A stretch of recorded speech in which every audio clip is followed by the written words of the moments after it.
Tulip ফুলের bulb লাগানোর সঠিক সময় কোনটি, তাছাড়া আমরা যদি নতুন কোনো ফুলের বাল্ব অ্যাড করতে চাই সেটা কিভাবে বুঝবো এবং কখন লাগাবো। হ্যালো এভরিওয়ান, আসসালামু আলাইকুম। কেমন আছো তোমরা সবাই? আলহামদুলিল্লাহ, আমি তো অনেক ভালো আছি।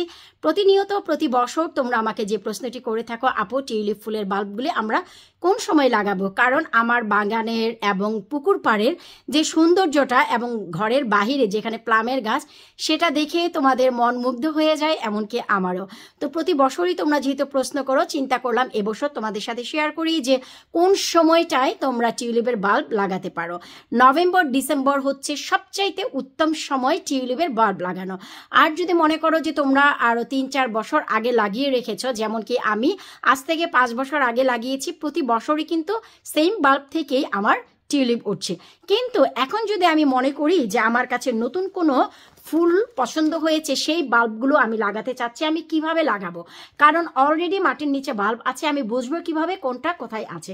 তো চলো তোমরা এই জিনিসটি কিভাবে বুঝতে পারবা সেটাও আমরা ফাইন্ড আউট করি। আর কিভাবে লাগাচ্ছি, এখন অনেক বৃষ্টি হচ্ছে, তাই এই যে দেখো আমি একটি হুডিওয়ালা জ্যাকেট নিয়েছি, তো এটা পরেই বাহিরে যাবো আর তোমাদের সাথে শেয়ার করব, কারণ না হয়তো কিন্তু দেরি হয়ে যাবে, আমি নিজেও এই বাল্বগুলো লাগাবো। এই তো দেখো যেখানে আমার প্লামের গাছ আছে, যেই মাচাতে চাইনিজ লাউ দেশি কুমড়া হয়, আমি সে পাশের কথা বলছি।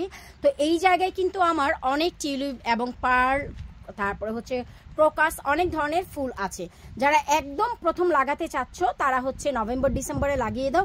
আর যাদের অলরেডি বাল্ব আছে, টু বি অনেস্ট, যেটা আমি তোমাদের জন্য দেখানোর জন্য নিয়ে এসেছি, এই যে দেখো এই নভেম্বরের দিকেই কিন্তু তোমাদের ভেতর থেকে, এই যে দেখো ভেতর থেকে কিন্তু টিউলিপের বাল্বগুলো বের হয়ে গেছে। এই যে এটা হচ্ছে পার্ল, এই যে বের হচ্ছে, এই হচ্ছে জাম্বো টিউলিপ, এই যে হচ্ছে পার্ল, এই যে হচ্ছে টিউলিপ।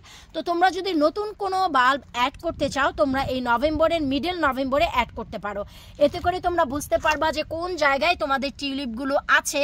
আর ঠিক সেই মাঝ বরাবর, যেমন কি এই যে টিউলিপ আর এই যে ফুলের বাল্ব, এই যে মিডল যে জায়গাটা দেখো, এই জায়গাটা পুরোই ফাঁকা এটার আগ পর্যন্ত। তো তুমি যদি নতুন কোনো কালারের টিউলিপ দিতে চাও, ঠিক এখানেই তুমি দিয়ে দিতে পারো। আমি তোমাদের দেখাচ্ছি বোঝার সুবিধার জন্য। এই তো দেখো আমি হচ্ছে এই যে আলিয়াম যেটা আছে সেটা হচ্ছে ড্রামস্টিক, এটা আমি অ্যাড করতে যাচ্ছি। তো আমাকে বুঝে অ্যাড করতে হবে, যেহেতু এখন ঠান্ডার সময় মাটি খুব সহজেই কোরানো যাবে। এই যে একটি টিউলিপ এবং এইটুকু জায়গা বাদ রেখে এই যে দেখো আরো একটি টিউলিপ বের হচ্ছে। সো এই মাঝখানে আমি একটি এই যে পিঙ্ক কালারের যে ফুলটা ড্রামস্টিক, সেটা টিউলিপ দিয়ে দিচ্ছি। যেহেতু এখন মাটি খোঁড়াটা খুব ইজি হবে, তো চমৎকারভাবে তুমি মাটিগুলো খুঁড়ে দেখো অ্যাড করতে পারবা। সো মনের মতন আগে হচ্ছে তুমি টিউলিপগুলো দিবা, তারপরে মাটি কাভার করবা, না হয়তো কোন জায়গায় দিয়েছো সেটা ভুলে যাবা। তো আমি শুরুতে আমার এই যে পুরো জায়গাটা আছে, এই যে দেখো আলহামদুলিল্লাহ টিউলিপগুলো কিন্তু উঠে গেছে, পার্লও উঠে গেছে, এখানেরগুলো উঠেছে, কিন্তু আমি নতুন মাটি দিয়েছি বলে চাপা পড়ে আছে, নিজেই উঠে যাবে। ওই যে দেখো উঠে যাচ্ছে। সো চলো আমরা এখন এগুলোকে একটু অ্যাড করে নেই। তো ঠিক একইভাবে আমার পুকুর পাড়েও যে প্রতি বছর বাল্ব ওঠে টিউলিপগুলো, এই যে দেখো এখানেও কিন্তু ওঠা শুরু হয়ে গেছে। এই যে একটু নজর বুলালেই এই যে তোমরা দেখতে পাবা এই কর্নার থেকে, এই যে দেখো যদিও একটি মরিচ গাছ আছে, এই মরিচ গাছটি নিয়েও একটি এক্সপেরিমেন্ট করব তোমাদের সাথে, সেটাও শেয়ার করব। তো এই যে দেখো বাল্বগুলো এই যে ওঠা শুরু হয়ে গেছে। আর এই যে দেখো আমি গতকালকেই একটি টিউলিপের বাল্বের মাথা ভেঙে ফেলেছি এখান থেকে মরিচ নিতে গিয়ে। আসলে যাই হোক, তারপর আবার বের হয়েই যাবে যেহেতু নিচে শিকড় আছে। তো এই যে আমার এই জায়গাটিতেও কিন্তু বাল্ব আছে। শুধু তাই না, আমার এই যে পেয়ারের গাছের নিচে যে জায়গা, এখানেও দেখো বাল্বগুলো উঠা শুরু হয়ে গেছে। ওই যে, তো আমি ঠিক ওইভাবেই ঘেঁষে দিয়ে দিব। সামনের জায়গাটিতে আমি মরিচ বা বেগুন করব সামনের বছর, তাই এই জায়গাটিতেও আমি বিভিন্ন রকম বাল্ব আরও অ্যাড করব। শুধু তাই না, আমার বাগানের যে এই পাশটাতেও কিন্তু অনেক টিউলিপের বাল্ব আছে। তো এখানেও আমি দেখে বুঝে শুনে, আবার এই যে এই পাশটাতেও বুঝে শুনে আমি সব জায়গায় বাল্বগুলো এখানে অ্যাড করে দিব। এই যে যেমন কি দেখো এই যে অলরেডি কিন্তু এই যে উঠা শুরু হয়ে গেছে, এই যে তারপরে এই যে। সো এরকম করে আমি একটু বুঝে তারপরে এখন বাকি বাল্বগুলো অ্যাড করে ফেলবো।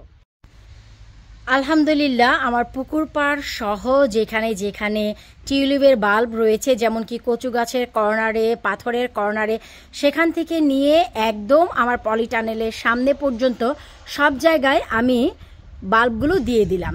এতে করে সুবিধা হলো যে আমার বাগানের যেই জায়গাটাতে বাল্ব রয়েছে, যেমন কি এই জায়গাটাতেও বাল্ব রয়েছে, আমি এখানেও কিছুটা অ্যাড করেছি, কারণ ওভারঅল আমার কিন্তু অনেকগুলো বাল্ব লাগানো ছিল। আর এই পাশে অনেকগুলো গত বছর আমি উঠিয়ে ফেলেছিলাম টেনে, তো এবছর আবার নতুন করে আমি দিয়ে দিলাম। তো এইভাবেই করেই তোমরা কিন্তু তোমাদের বাগানের সৌন্দর্যটা বাড়ানোর জন্য স্প্রিংয়ের শুরু থেকে স্প্রিংয়ের শেষ পর্যন্ত বাগানের টিউলিপগুলো থাকবে। শুধু টিউলিপ না, তোমাদের যেই ধরনের ফুল পছন্দ, বাল্ব সিস্টেম এখনই হচ্ছে পারফেক্ট টাইম। ড্যাফোডিল থেকে শুরু করে টিউলিপ বলো, লিলি বলো, সব ক্রোকাস বলো, পার্ল বলো, তারপরে হচ্ছে ড্রামস্টিক বলো, যা বলো তোমরা এখনই লাগিয়ে নিতে পারো। এতে করে তোমাদের স্প্রিংয়ে বাগানটা এবং ঘরের বাহিরটা অসাধারণ সৌন্দর্য লাগবে। বৃষ্টির ভিতরে ভাই অবস্থা পুরো কাহিল, তারপরে মোটা জ্যাকেট হুডি টুডি নিয়ে কাজটা সেরে আসলাম, কারণ এখন না করলে দেখা গেল অলসতা চলে আসবে, আর কিছুদিন পর ঠান্ডায় আমি বাহিরে একদমই যেতে পারবো না। তাই আমার যে কাজগুলো, এই যে গার্ডেন সর্ট আউট থেকে শুরু করে আমার যে কাজগুলো আমি কিন্তু খুব সহজেই করে ফেলি সময়ের আগেই, কারণ হচ্ছে আমি জানি যে আমার কি সমস্যা, আমার সমস্যা তার অন্য কেউ বুঝবে না। তো যাই হোক, তোমরা যারা টিউলিপের বাল্ব লাগাতে চাচ্ছ, জীবনের প্রথম একবার লাগালে সারা জনম বাল্বগুলো টিকে থাকবে মাটির নিচে। আমি কিন্তু এই বাড়িতে আসার পরপরই, আসার 1 বছর পরই লাগিয়ে দিয়েছি। গত 5 বছর যাবৎ কিন্তু চমৎকারভাবে টিউলিপগুলো আমার উঠছে। শুধু তাই না, যারা টিউলিপ অলরেডি লাগিয়েছো, নতুন কোনো বাল্ব অ্যাড করতে চাচ্ছে, অলরেডি টিউলিপের মাথাটা কিন্তু উঠে গেছে, যেমন কি আমি শুরুতে এক্সপ্লেন করলাম। তো তোমরা সেগুলো দেখে মাঝখানে যদি একদম ঘিজিবিজি করতে চাও টিউলিপ গার্ডেনের মতন, জাস্ট মুখগুলো দেখে দেখে মাঝখানে বাল্বগুলো মানে ভ্যারাইটিস দিলে সুন্দর লাগে। তো দিয়ে দাও, দেখবা যে স্প্রিংয়ের আগে থেকেই তোমাদের সৌন্দর্য ফুটে ওঠা শুরু করেছে। তো বিদায় নিচ্ছি আজকের মতন, আল্লাহ হাফিজ।